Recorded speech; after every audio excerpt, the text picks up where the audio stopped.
Revisión de casos clínicos. Caso 6.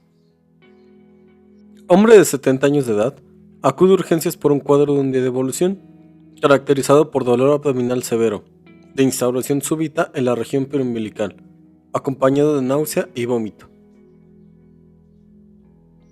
A la exploración física, frecuencia cardíaca de 100, frecuencia respiratoria de 20, temperatura de 37.8, tensión arterial de 100/60, ligera distensión abdominal sin ratos de irritación peritoneal. En los estudios de laboratorio y gabinete, leucocitos de 10.000, hematocrito elevado y radiografía de abdomen normal. ¿Cuál es el diagnóstico más probable de este paciente? A. Isquemia intestinal no oclusiva. B. Isquemia intestinal oclusiva. C. Volvulus intestinal. D. Intususcepción intestinal. 2. ¿Cuál es el área que se encuentra más susceptible a daño por este tipo de patología? A. Colon transverso y parte del colon ascendente. B. Sigmoides. C. Válvula iliocecal. D. Flexura esplénica. ¿Cuál es el método diagnóstico más apropiado para este cuadro? A. Resonancia magnética. B. Ultrasonido Doppler. C. Angiografía. O D. Tomografía con contraste. Analizaremos los aspectos claves del caso clínico. Se nos presenta un paciente masculino de 70 años de edad con un cuadro de dolor abdominal severo que se instauró súbitamente, con un día de evolución, de localización en la región periumbilical, el cual se acompaña con náuseas y vómito. En la exploración física se detecta distensión abdominal sin datos de irritación peritoneal, con taquicardia y tensión arterial de 100/60. En los paraclínicos tenemos leucocitosis, elevación del hematocrito y una radiografía de abdomen normal. Nos preguntan primero cuál es el diagnóstico más probable. Vamos a analizar las posibles respuestas. Tenemos estas 4 posibilidades diagnósticas.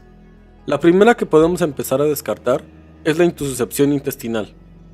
Para quien no se encuentre familiarizado con el término, la intususcepción intestinal consiste en que un segmento del intestino y su mesenterio se invagina en la luz de un segmento intestinal adyacente.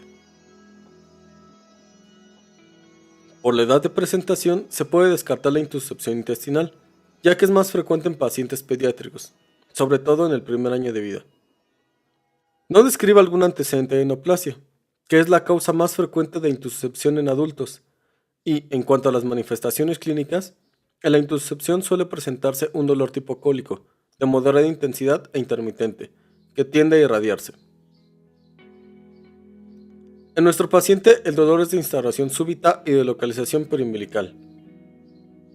Por si esto no fuera suficiente, para descartar ese diagnóstico, la clave está en la radiografía de abdomen.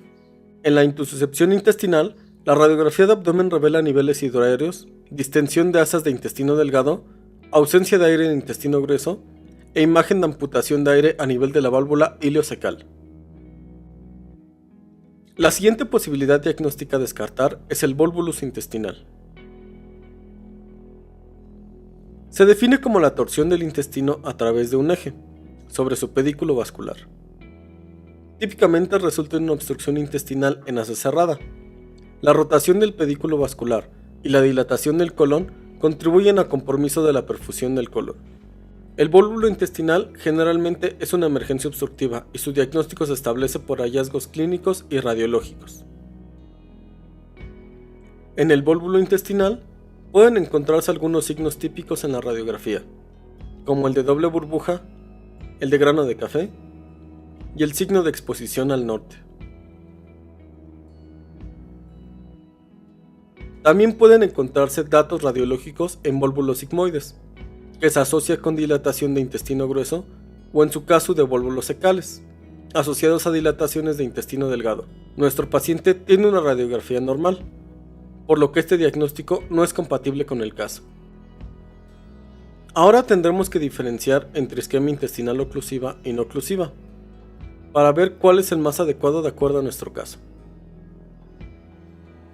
La isquemia mesentérica se define como la interrupción de la circulación arterial o venosa, de manera parcial o total de un segmento del intestino, la cual puede tener una presentación tanto aguda como crónica. Se presenta con un estado de perfusión inadecuada que impide alcanzar las demandas metabólicas en uno o más de los órganos incluidos en la circulación mesentérica. La isquemia mesentérica no es una entidad clínica aislada. Representa un complejo grupo de anormalidades que incluyen embolia arterial mesentérica, trombosis mesentérica venosa e isquemia mesentérica no oclusiva. Podemos utilizar esta clasificación en contexto de la causa isquémica, que puede ser de origen oclusivo y no oclusivo. En cuanto al orden de frecuencia, la isquemia oclusiva es más frecuente, siendo la embolia arterial la causa de 50% de los casos, y el émbolo casi siempre ocurre en la aurícula o ventrículo izquierdo, asociado a alteraciones del ritmo como fibrilación o flutter. La isquemia no oclusiva es ocasionada por una disminución de volumen hacia el flujo mesentérico, un bajo gasto cardíaco o vasoespasmo. Debe sospecharse en pacientes con factores de riesgo como infarto agudo de miocardio, insuficiencia cardíaca, hipovolemia por quemaduras, sepsis, pancreatitis, hemorragias o uso de cocaína, ergotamina o incluso digoxina. En nuestro paciente no encontramos factores de riesgo para isquemia intestinal no oclusiva ni algún factor desencadenante de la misma, por lo que en este contexto se tomará la causa por orden de frecuencia como isquemia intestinal oclusiva.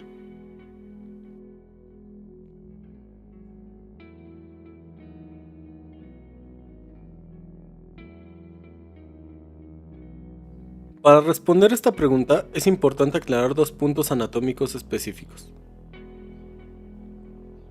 El colon recibe irrigación de dos sistemas vasculares principales. La arteria mesentérica superior proporciona el flujo vascular al colon derecho y transverso proximal por medio de tres arterias: cólica media, cólica derecha e ileocólica.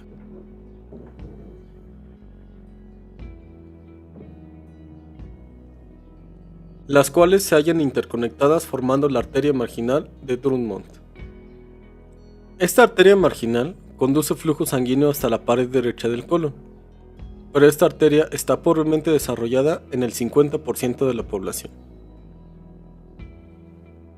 Existe un sistema de colaterales conocido como el arco de Riolano, que une a la arteria mesentérica superior y a la inferior mediante una conexión entre la arteria cólica media y la cólica izquierda.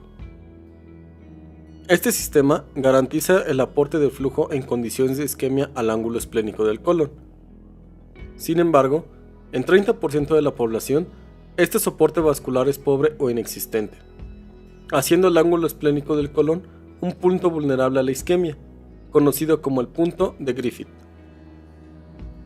Cabe aclarar que estos tres lugares descritos son los más vulnerables, pero cualquier área del colon puede verse involucrada en la colitis isquémica. Entonces, de las respuestas disponibles, la correcta es la flexura esplénica, en donde encontramos el punto de Griffith.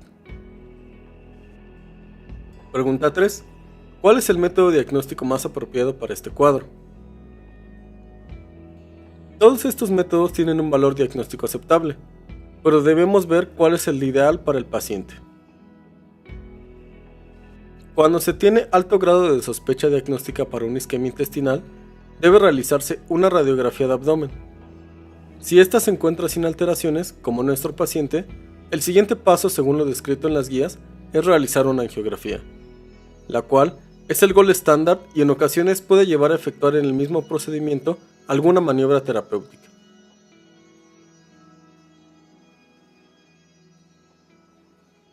Recapitulando, ¿cuál es el diagnóstico más probable de este paciente? Isquemia mesentérica oclusiva. ¿Cuál es el área que se encuentra más susceptible a daño por este tipo de patología? Flexura esplénica. ¿Cuál es el método diagnóstico más apropiado para este cuadro? Angiografía. Gracias por su atención.